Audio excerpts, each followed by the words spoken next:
আসসালামু আলাইকুম, স্বাগতম যমুনা আপডেটস সংবাদে। আমি মোহাম্মদ জাকারিয়া আজকের সব আন্তর্জাতিক খবর নিয়ে হাজির হয়েছি।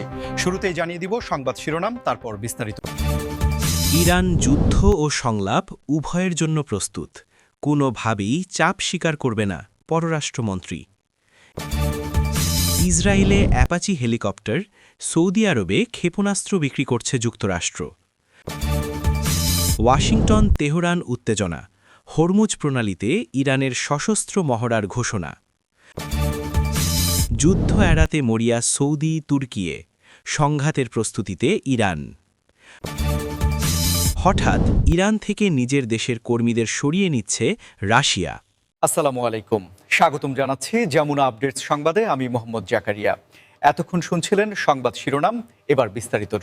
ইরানের পররাষ্ট্রমন্ত্রী যে বক্তব্যটি দিয়েছেন তা বর্তমান সময়ের প্রেক্ষাপটে অত্যন্ত গুরুত্বপূর্ণ এবং ইঙ্গিতবহ। তিনি স্পষ্টভাবে জানিয়ে দিয়েছেন যে ইরান যুদ্ধ এবং সংলাপ উভয় পরিস্থিতির জন্যই সম্পূর্ণ প্রস্তুত রয়েছে এবং কোনো ধরনের বাহ্যিক চাপের মুখে তারা নতি স্বীকার করবে না।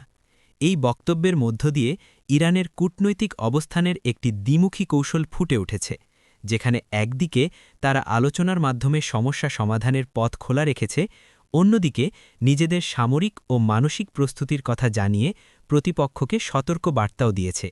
আন্তর্জাতিক বিশ্লেষকরা মনে করছেন ইরানের এই অবস্থান মূলত তাদের ওপর আরোপিত বিভিন্ন অর্থনৈতিক নিষেধাজ্ঞা এবং পশ্চিমা বিশ্বের কূটনৈতিক চাপের পাল্টা জবাব।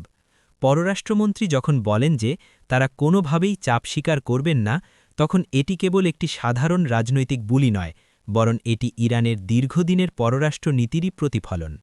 আপনারা হয়তো লক্ষ্য করেছেন, বিগত কয়েক বছরে মধ্যপ্রাচ্যের রাজনীতিতে নানা মেরুকরণ হয়েছে এবং ইরান সবসময়ই নিজেদের সার্বভৌমত্ব রক্ষার প্রশ্নে অনড় অবস্থানে ছিল। এই বক্তব্যের মাধ্যমেই ইরান বিশ্ববাসীকে এটি বোঝাতে চেয়েছে যে তারা সংঘাত চায় না, কিন্তু যদি তাদের ওপর যুদ্ধ চাপিয়ে দেওয়া হয় বা তাদের জাতীয় স্বার্থে আঘাত হানা হয়, তবে তারা চুপ করে বসে থাকবে না। এই ধরনের বক্তব্যে সাধারণত কূটনৈতিক মহলে মিশ্র প্রতিক্রিয়া দেখা যায়। কেউ কেউ একে সাহসিকতার প্রতীক হিসেবে দেখেন, আবার কেউ কেউ মনে করেন এটি উত্তেজনা বৃদ্ধির একটি কারণ হতে পারে। তবে বাস্তব চিত্র হল, সংলাপের দরজা খোলা রাখার কথা বলে ইরান এটাও প্রমাণ করতে চাইছে যে তারা দায়িত্বশীল আচরণ করতে আগ্রহী, যদি অপরপক্ষ সম্মানজনক শর্তে আলোচনায় আসে। বিষয়টি নিয়ে আপনাদের কি মতামত? ইরান কি আসলেই সংলাপের মাধ্যমে সমাধান চাইছে, নাকি এটি তাদের সময়ক্ষেপণের কৌশল? কমেন্টে আপনাদের মতামত জানাতে পারেন। ইরানের এই অনড় অবস্থান তাদের অভ্যন্তরীণ রাজনীতিতেও বেশ প্রভাব ফেলে, কারণ দেশের জনগণ তাদের নেতৃত্বের এই দৃঢ়তাকে জাতীয় গর্ব হিসেবে দেখে থাকে। তবে আন্তর্জাতিক বাণিজ্যের ক্ষেত্রে এই ধরনের উত্তেজনাপূর্ণ পরিস্থিতি তেলের বাজার থেকে শুরু করে আঞ্চলিক নিরাপত্তায় কেমন প্রভাব ফেলতে পারে তা নিয়ে অর্থনীতিবিদরা সবসময়ই শঙ্কিত থাকেন। সব মিলিয়ে পররাষ্ট্রমন্ত্রীর এই বক্তব্য বর্তমান গ্লোবাল পলিটিক্সের দাবা খেলায় একটি গুরুত্বপূর্ণ চাল হিসেবেই বিবেচিত হচ্ছে।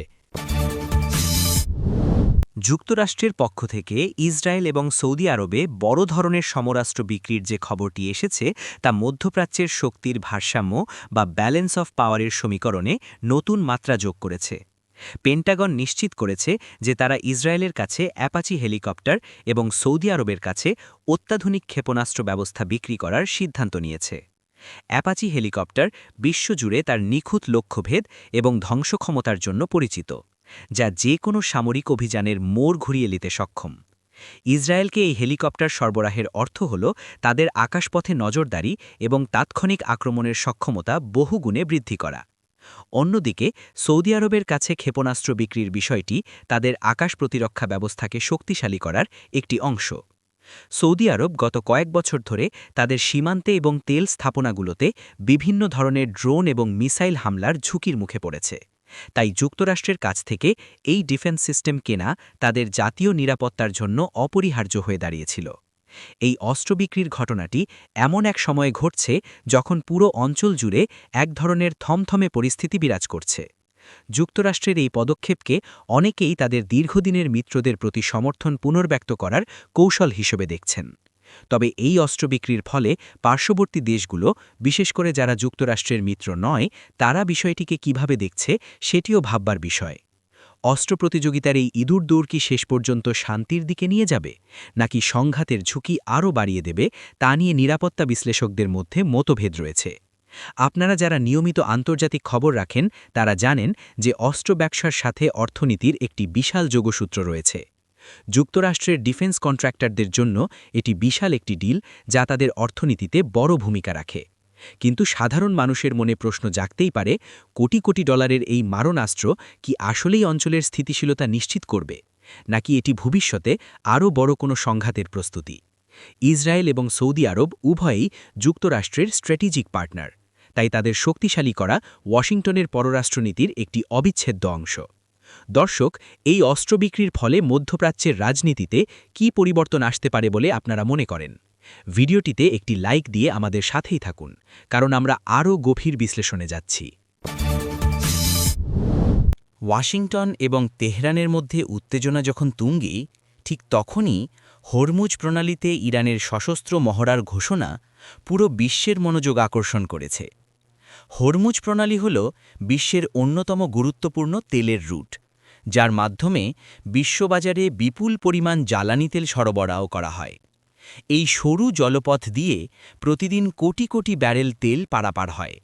তাই এখানে যে কোনো ধরনের সামরিক তৎপরতা বা মহড়া বিশ্ব অর্থনীতির জন্য অত্যন্ত সংবেদনশীল। ইরান ঘোষণা করেছে যে তারা এই প্রণালীতে তাদের নৌবাহিনীর সক্ষমতা প্রদর্শন করতে একটি বড় ধরনের সশস্ত্র মহড়া চালাবে। এই মহড়াকে ইরান তাদের নিয়মিত প্রতিরক্ষা প্রস্তুতির অংশ হিসেবে দাবি করলেও আন্তর্জাতিক মহল এবং বিশেষ করে পেন্টাগন একে একটি প্রচ্ছন্ন হুমকি বা শক্তি প্রদর্শনের কৌশল হিসেবে দেখছে। ওয়াশিংটন এবং তেহরানের মধ্যে যখনই বাগযুদ্ধ বা কূটনৈতিক টানাপোড়েন বাড়ে, তখনই হরমুজ প্রণালী খবরের শিরোনাম হয়ে ওঠে। এই মহড়ার মাধ্যমে ইরান হয়তো যুক্তরাষ্ট্র এবং তার মিত্রদের এই বার্তা দিতে চাইছে যে এই জলপথের নিয়ন্ত্রণ বা নিরাপত্তা বিঘ্নিত করার ক্ষমতা তাদের রয়েছে। মহড়ায় হয়তো ইরানের স্পিডবোট, সাবমেরিন এবং অ্যান্টিশিপ মিসাইল সিস্টেমের ব্যবহার দেখা যাবে, যা প্রতিপক্ষের বড় যুদ্ধজাহাজগুলোর জন্য সবসময়ই মাথা ব্যথার কারণ।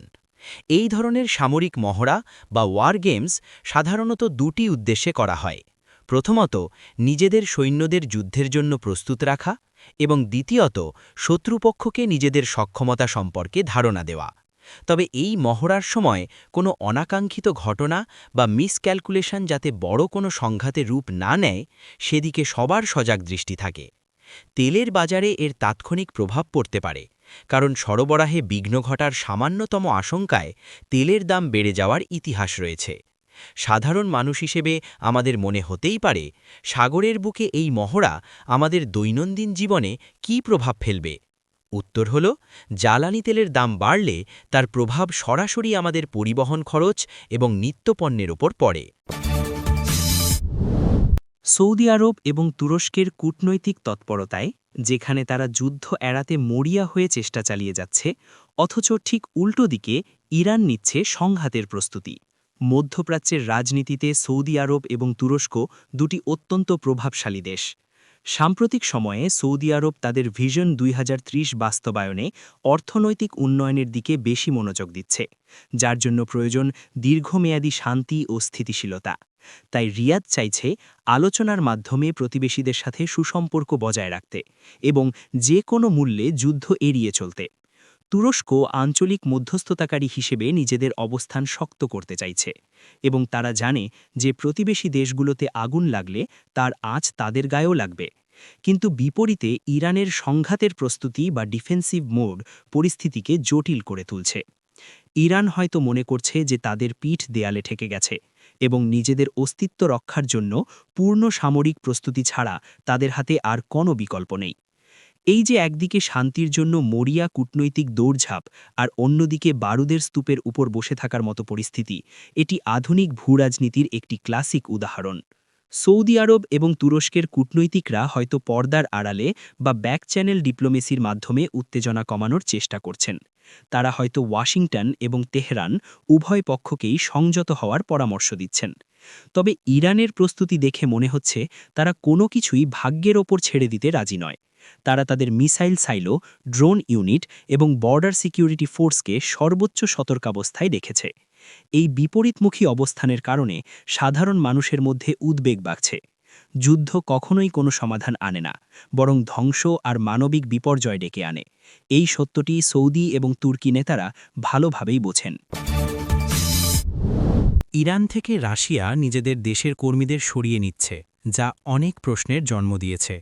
সাধারণত যখন কোনো বন্ধুপ্রতিম দেশ থেকে কর্মীরা বা নাগরিকরা তড়িঘড়ি করে চলে যায় বা তাদের সরিয়ে নেওয়া হয়, তখন ধরে নেওয়া হয় যে বড় কোনো বিপদের আশঙ্কা রয়েছে। রাশিয়া এবং ইরান বর্তমানে ঘনিষ্ঠ মিত্র, বিশেষ করে সামরিক ও অর্থনৈতিক সহযোগিতার ক্ষেত্রে তাদের সম্পর্ক বেশ গভীর। ইরানের বিভিন্ন পারমাণবিক প্রকল্প, বিদ্যুৎ কেন্দ্র এবং অবকাঠামো উন্নয়নে প্রচুর রুশ প্রকৌশলী ও টেকনিশিয়ান কাজ করছেন।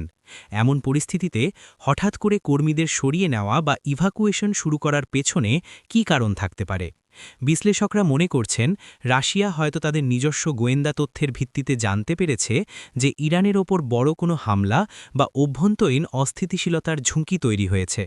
অথবা এমনও হতে পারে যে রাশিয়া তাদের নাগরিকদের নিরাপত্তা নিশ্চিত করতে আগাম সতর্কতামূলক ব্যবস্থা নিচ্ছে। এই ঘটনাটি আন্তর্জাতিক মহলে বেশ চাঞ্চল্যের সৃষ্টি করেছে, কারণ রাশিয়া যখন কোনো পদক্ষেপ নেয় তখন তার পেছনে সুনির্দিষ্ট কৌশলগত কারণ থাকে। এটি কি তবে আসন্ন যুদ্ধের সংকেত, নাকি এটি কেবল একটি সাময়িক নিরাপত্তা প্রোটোকল? কর্মীদের সরিয়ে নেওয়ার ফলে ইরানে চলমান যৌথ প্রকল্পগুলোর গতি কমে যেতে পারে, যা ইরানের অর্থনীতির জন্য আরেকটি ধাক্কা হতে পারে। অন্যদিকে পশ্চিমা মিডিয়াগুলো এই ঘটনাকে ইরানের অস্থিতিশীল পরিস্থিতির প্রমাণ হিসাবে তুলে ধরার চেষ্টা করছে। রাশিয়ার এই সিদ্ধান্ত হয়তো তেহরানের জন্য একটি বিব্রতকর পরিস্থিতি তৈরি করেছে, কারণ এতে বহির্বিশ্বে এই বার্তা যাচ্ছে যে ইরানের মাটি বর্তমানে বিদেশিদের জন্য নিরাপদ নয়। তবে যতক্ষণ পর্যন্ত রাশিয়া বা ইরান সরকারিভাবে কোনো স্পষ্ট ব্যাখ্যা না দিচ্ছে, ততক্ষণ পর্যন্ত এটি নিয়ে জল্পনা-কল্পনা চলতেই থাকবে। আমরা জানি আন্তর্জাতিক সম্পর্ক অনেক সময় বরফের পাহাড়ের মতো, যার সামান্য অংশই পানির উপরে দেখা যায়। এই কর্মী প্রত্যাহারের ঘটনাটি সেই অদৃশ্য অংশেরই কোনো ইঙ্গিত কিনা, সেটাই এখন দেখার বিষয়। বন্ধুরা, আজকের এই বিশ্লেষণমূলক আলোচনা এখানেই শেষ করছি।